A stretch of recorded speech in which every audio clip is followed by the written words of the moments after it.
Right before the founding and establishment of NASA, there was a significant historical event that holds the key to understanding the reason behind their lies and the signing of the UN Treaty on Antarctica.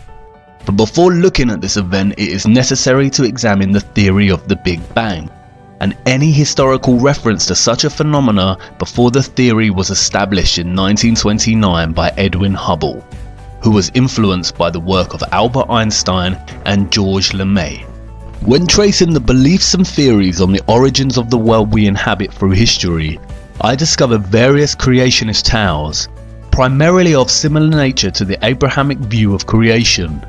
I also encountered various works of philosophers and scientists such as Aristotle, Immanuel Kant, Johannes Kepler and Isaac Newton that proposed a theory of the infinite nature of the universe.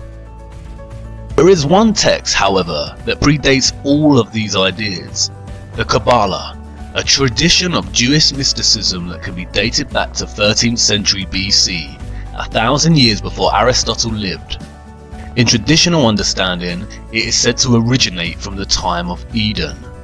The Kabbalah's account of the origin of the earth and universe is a complex one, but the summary of its vision can be understood through its concept of Ein Sof, which translates to unending or infinity. The Kabbalah lays out its origin story as such. In the beginning, the Ein Sof withdrew into itself, creating an empty space or vacuum, within which the forces of Din began to take on an independent life. The contraction of the Ein Sof thus resulted in a purging of the harsh Dross, which contained all elements of potential evil from the being of God. The empty space thus contained the forces of Din and a remnant, the Reshimu, or impression of the divine light. At this point, the Ein Sof emanated a ray, which is represented in the first letter of the Tetragrammaton. This ray worked to organize the opposing forces that now filled this space. The opposing forces were together in a vessel no bigger than a tiny spark.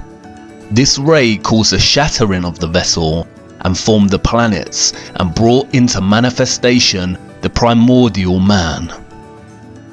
Moses Nachmanides, a 13th century Kabbalist rabbi, summarizes this origin story, stating, "There was only one physical creation, and that creation of a tiny speck. As this speck expanded out, this substance, so thin it has no essence, turned into matter as we know it." This is strikingly similar to what we have come to know as the Big Bang. Universe Today provides a succinct summary of the Big Bang. The Big Bang hypothesis states that all of the current and past matter in the universe came into existence at the same time, roughly 13.8 billion years ago. At this time, all matter was compacted into a very small ball with infinite density and intense heat called a singularity. Suddenly, the singularity began expanding and the universe as we know it began. This is the same story. Both present the idea that in the beginning there was a vacuum, and then a small speck appeared, and from there began the expansion of matter, forming the planets and the world we know today. The only difference is the Kabbalah is written in a mythological discourse, and the Big Bang is constructed in scientific discourse. But stylistic language choices aside, it appears that the Kabbalah had worked out the origins of the universe a long time before Einstein, Hubble and others. This leaves us with two conclusions from this discovery. 1. Contemporary Big Bang theory has proven the Kabbalah and its teachings. All people who believe in this theory should seek out the Kabbalist rabbi to learn more about what they believe. Or 2. Contemporary Big Bang theory was stolen from the Kabbalah, in which case neither is correct and it is all a big lie. I will return to this origin story shortly, but before I do, it is essential that we look at some of the esoteric teachings of the Kabbalah. Kabbalah in Hebrew means to receive or to orally receive. The secret, esoteric teachings of its mysticism were orally taught, written in codes, numerologies and symbols. Symbolism and numerology are especially important in Kabbalistic mysticism. Many books of the Kabbalah are extremely cryptic in nature, especially the Book of Zohar, which translates as splendor, and the Book of Bahir, which translates as illumination. Both texts have been deemed to be coded with gematria, which is a form of numerology where letters have corresponding numbers.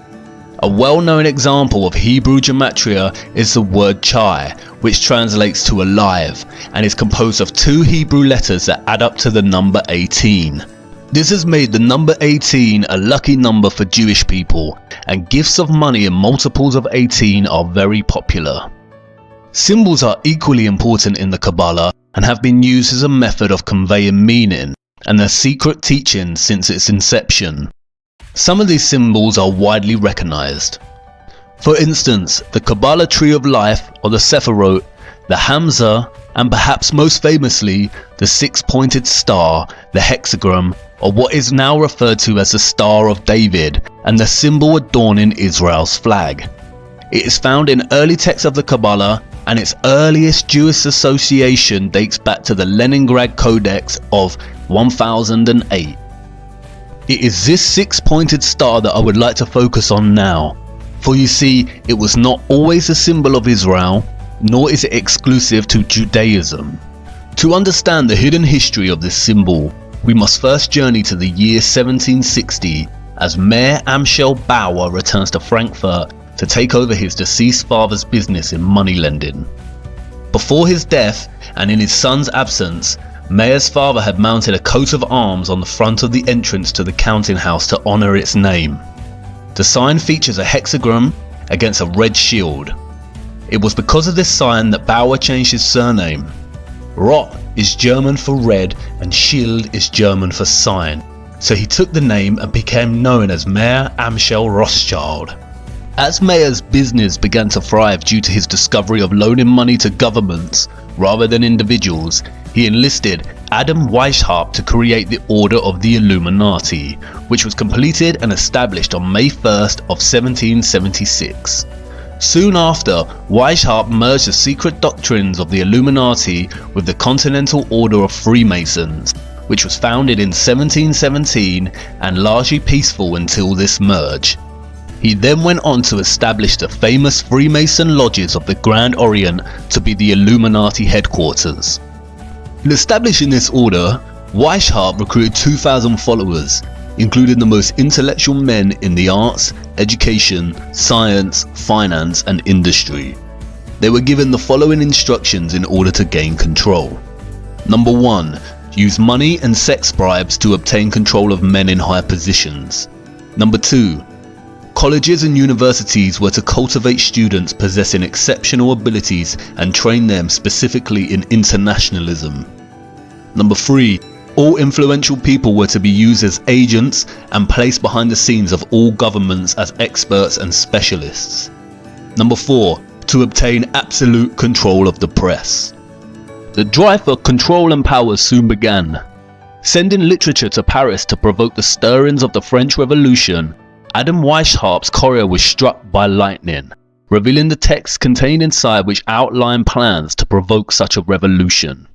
The Bavarian authorities seized the text and the government published the details of their doctrines in a text titled The Original Writings of the Order and Sect of the Illuminati.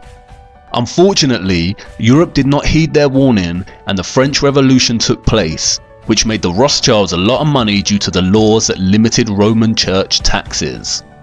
In 1798, John Robinson, one of the leading intellectuals of his time and professor at Edinburgh University, published a book, Proofs of a Conspiracy Against Religions and Governments of Europe, carried on in the secret meetings of Freemasons, Illuminati and secret societies. Again, no one heeded Robinson's warning. In 1812, Mayer Rothschild died and laid out specific laws for the House of Rothschild, which are 1. Only males will enter the business, 2. Intermarry to preserve fortune, and 3. The eldest son of the eldest son is to become the head of the family. After his death, Mayer's children left Frankfurt and established banks in all major European cities. Nathan Rothschild moved to London at 21, where he established a banking house. During the Napoleonic Wars, the 5 Rothschild brothers worked to provide gold to both Wellington's army through Nathan in England and Napoleon's army through Jacob in France, thus establishing a formula they would retain until the present day. Exactly this: fund both sides of each war and become rich in the process and aftermath. The Napoleonic War forced Britain and many other countries in Europe to borrow vast sums from the Rothschild Bank, with interest rates they would never ever be able to pay back. Furthermore, they manipulated the stock market. During the war, speculators would watch the value of Nathan Rothschild's British war bonds in an attempt to guess who would win the war. Shortly after the battle ended, and long before anyone else knew who was the victor, Rothschild began selling bonds. Everyone assumed this meant that Napoleon had won and Europe had lost. Panic selling followed, and when prices crashed, Nathan bought the majority of these bonds. The ownership of such high value bonds meant that the Rothschilds literally owned the Bank of England. From that moment onwards, the interests of the British Crown and the Rothschilds became so entwined that the Rothschilds were given titles of nobility. Nathan famously said, "I cared not what puppet is placed upon the throne of England to rule the empire on which the sun never sets. The man who controls Britain's money supply controls the British Empire, and I control the British money supply." The Rothschilds used their control of the Bank of England to replace the method of shipping gold from country to country, and instead used their European banking network to establish a system of paper debits and credits, the same system we use today. At the end of this period, the Rothschild family controlled half the wealth of the entire world. During the 19th century, the Rothschilds took control over the financial operations of the Catholic Church worldwide and began setting up their banks in the United States. They also began to gain control in other areas of industry. In 1862, the Rothschilds used one of their own, John D. Rockefeller, to form an oil company called Standard Oil, which went on to dominate all competition and was funded to prominence by the Rothschilds. The Rockefellers would go on to lead oil, establish Big Pharma, and own all the major education systems, colleges in the United States.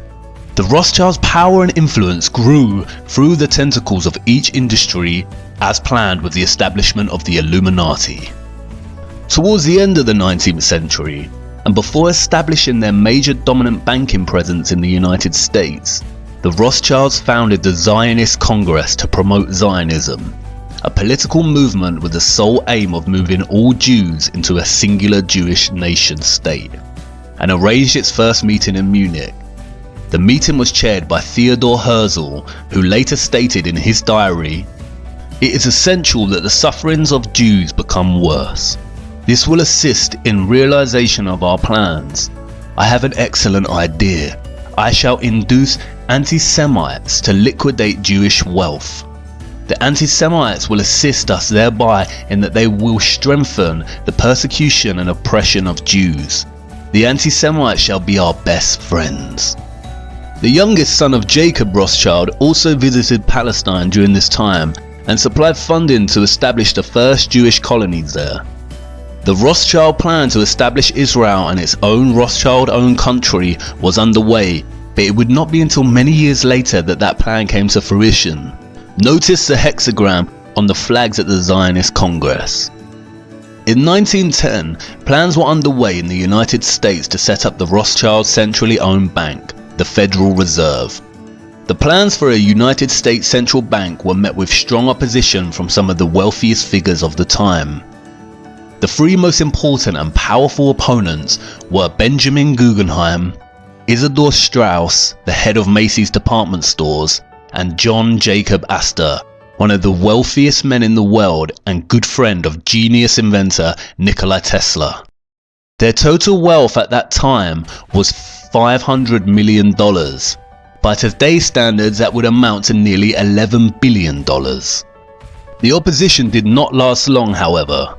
Conveniently for the Rothschilds, all 3 powerful opponents died aboard the Titanic when it sunk in 1912. Coincidentally, it was the Illuminati puppet J.P. Morgan who funded and built the Titanic, and who was also extremely keen to establish the Federal Reserve. He cancelled his ticket on the Titanic at the last minute. Congressman Charles Lindbergh said the following after the Federal Reserve Act was passed in 1913.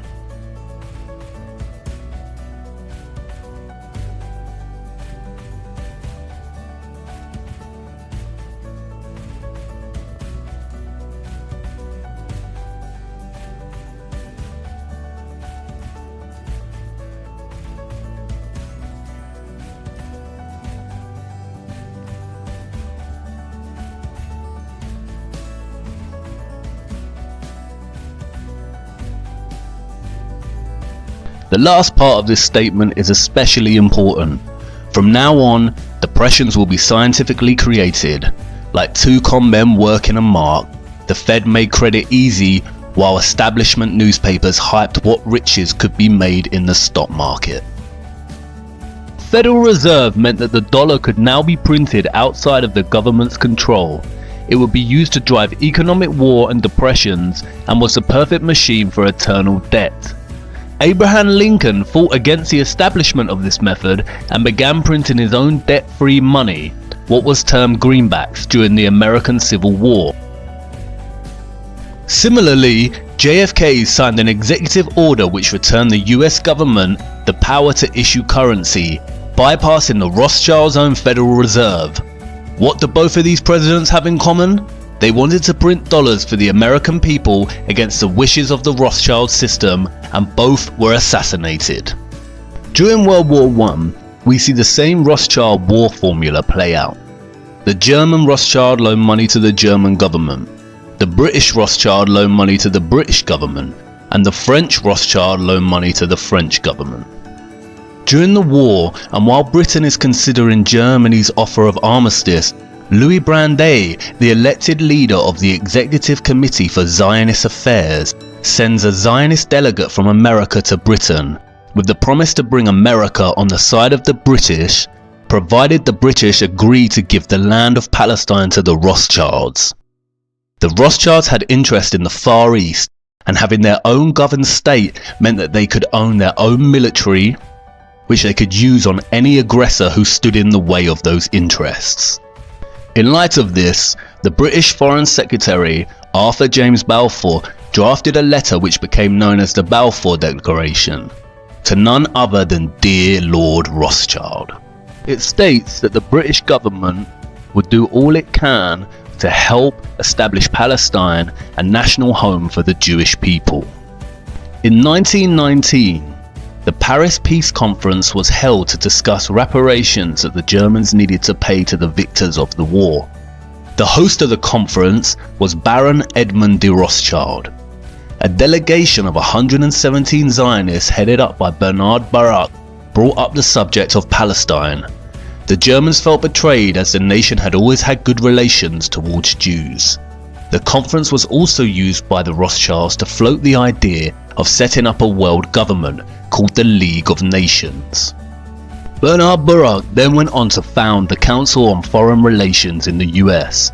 The first objective of the Council on Foreign Relations was to gain control of the press. This task was given to none other than John D. Rockefeller, who set up many national magazines such as Life and Time magazine.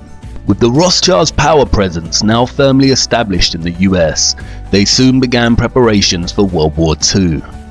At the same time, Adolf Hitler, the Chancellor of Germany, was driving Jews out of governmental positions.